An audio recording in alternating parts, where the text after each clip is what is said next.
Hey gang, I just wanted to post a video to help you out when you are describing your quantitative data.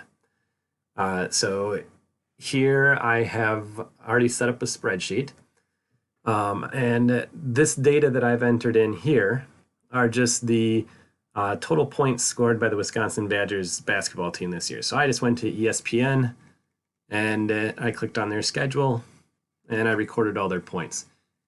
So you're going to want to find a set of data. It doesn't have to be sports related. Sports related is often kind of the easiest or something very easy to use. There's a lot of data out there, a lot of numerical data. But find something that you're interested in. We want to come up with about 20 to 30 data points at least, and then just enter them into your Google Sheet. Over here then, you can just go ahead and basically type in the exact same stuff that I have here. Because what I want you to do is you're going to use Google Sheets to help you answer all these questions here. So one other thing that you probably want to do first is you probably want to reorder this from lowest to highest. So what I'm doing is I'm just holding down my mouse key here and highlighting everything. Another thing you can do is you can click on that first value, hold the shift key and the down arrow together, and scroll down and highlight everything. Then you can either right click on your highlighted region and go to sort range, or you can come up here to data and go to sort range or sort range by column A to Z. We only want to sort the range here. We don't want to sort the entire sheet. So just the range from A to Z puts it from lowest to highest. So now you can see they're in numerical order there. So the minimum value, that's easy, it's 50, but let's say, we didn't have it sorted. We can type in a formula, and all formulas are going to start with equals. And then we're looking for the minimum, so if we just start typing minimum, M-I-N, that's going to be your formula for minimum. We don't have to type the whole word, in this case it's just min, and then you'll see this helpful box pops up, and it asks you, what do you want to take the minimum of? So now you've got two options. I'll show you in this formula the first option. We can click and hold that down, left click, hold that down and highlight this range of values that we want to find the minimum for.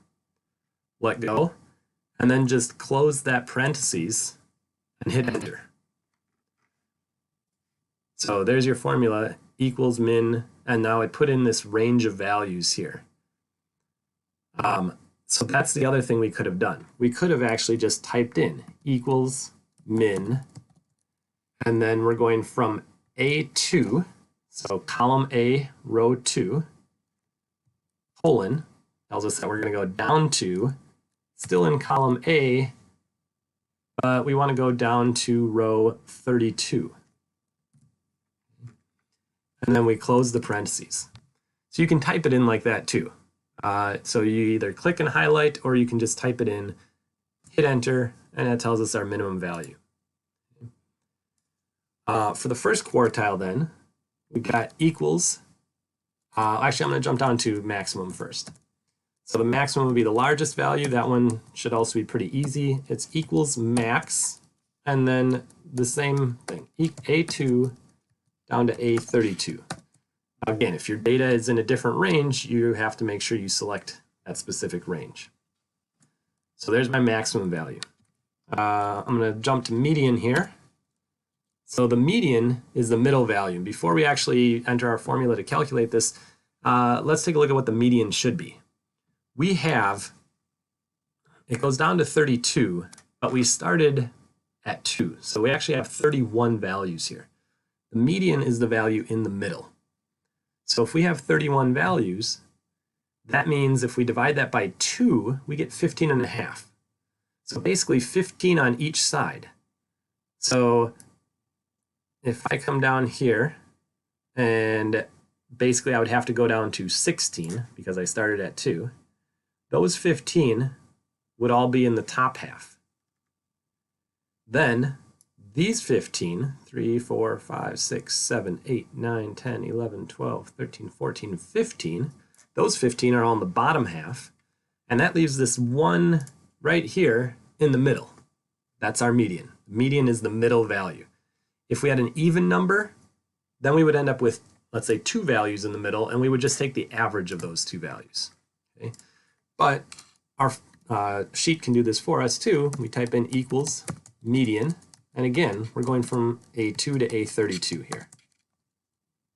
Hit enter, and there it is, 65, just like we said. Okay? The first quartile then is basically the median of the bottom half. So since this 65, which I'll just type median next to that, that was our median value. If that value is the median, we don't include it in the bottom half. Okay?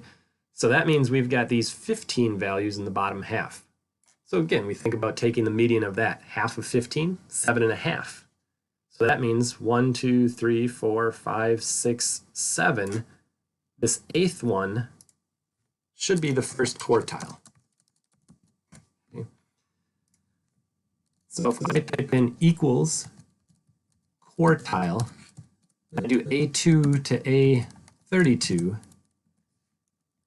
Whoops, and then I also need a 1 because I want the first quartile. So A2 to A32, comma 1. That tells me the first quartile is at 59, but I said it would be at 58. There are a few different ways that spreadsheets will calculate quartiles. So what we actually want to do for our purposes here is we want to use quartile EXC. And when I use that, there I get my 58. Okay. So we can do the same thing with quartile 3 equals quartile.exc, A2 to A32, but we want the third quartile this time. Hit enter and we get 79. So 79 is basically the median of the bottom half of the data. Those 5 things are going to be important when we construct a box plot. So I'll show you how we can do that right now. If we highlight all this data, we go to Insert Chart, or you can come over here and click on this Insert Chart button. It thinks maybe I want this bar graph here, but that's not what I want. So I'm going to come over here on the right, and I'm going to change this from column chart, and I'm going to scroll all the way down until I see this candlestick chart. I'm going to click that, and now it tells me I've got a little problem. It requires at least 5 columns, but only 2 provided. We're going to click this aggregate on the x-axis, and we're also going to click switch rows and columns down here. Okay. And now we can see it's a vertical box plot, basically, instead of a horizontal box plot, which you might be used to.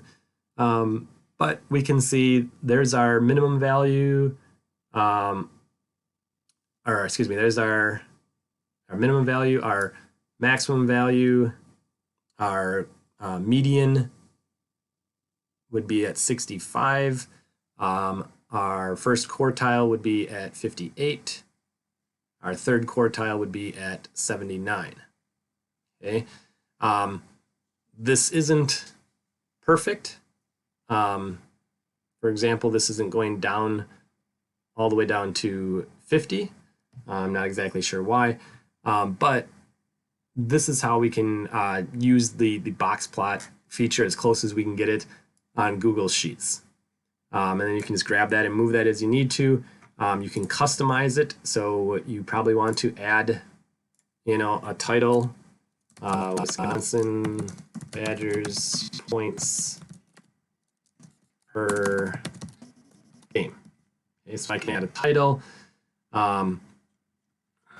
The vertical axis, maybe you want to change that so that it's going up by different amounts at, maybe a minimum value of 45, maximum value of 90. Okay. And then that'll spread things out a little bit more. So that's how we can create a box plot in Google Sheets. All right, let's look at the rest of these values here. Range is just how far is it from your lowest to your highest point. So that would be our maximum minus our minimum. So we can type in equals, and then we can click the maximum, minus, and then click the minimum value and hit enter. So we can see that the total range of all of our values is 38. That's a measure of the spread of the data. How spread out is it? The interquartile range is how far is it between the two quartiles. So we would take our larger quartile, quartile 3, so equals, and then click that, and subtract our smaller quartile, quartile 1, and that tells us the distance between the two quartiles. So that's the middle 50% of our data. The middle half of our data has a range of 21.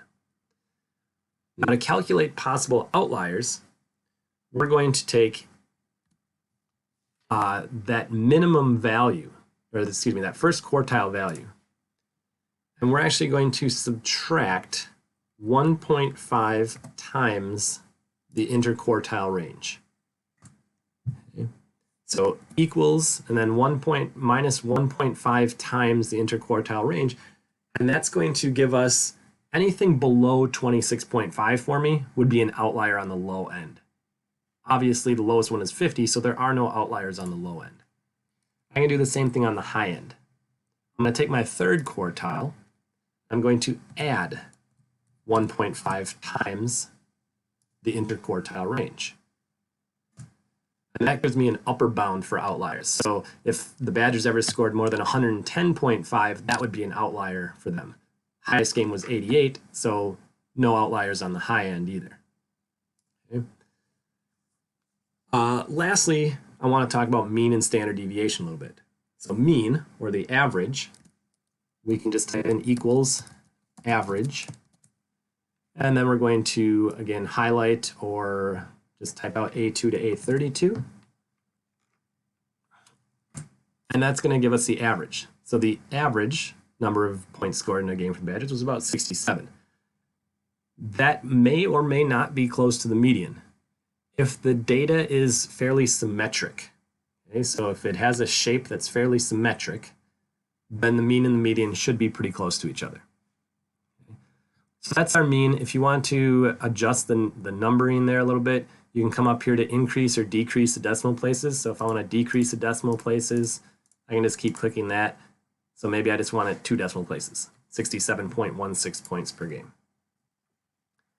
The standard deviation, so actually let me go back for a second. Mean and median both talk about the center of your data.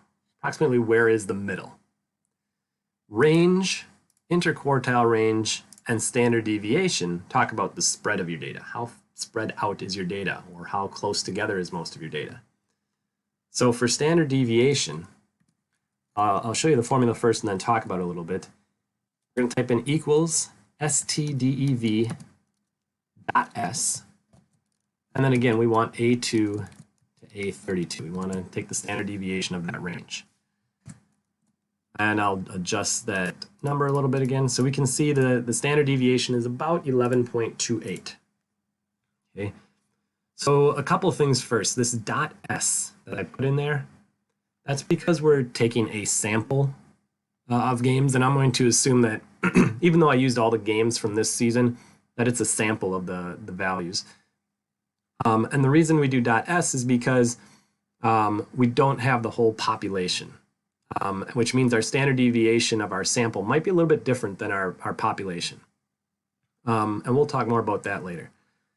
The standard deviation tells you kind of typically, on average, how far away are the points or the particular values from the mean. So on average, if we picked any one game, the score that the Badgers had in that game would be about 11 points away from the mean. Okay? And we'll talk more about this later too, but if this is a normal shape distribution, we would expect about 67% of our data to be within one standard deviation of the mean, which means 56 to 78. So we would expect most of our games, about 2/3 of our games, to be between 56 and 78 points. Okay? This should help get you a good start on your project.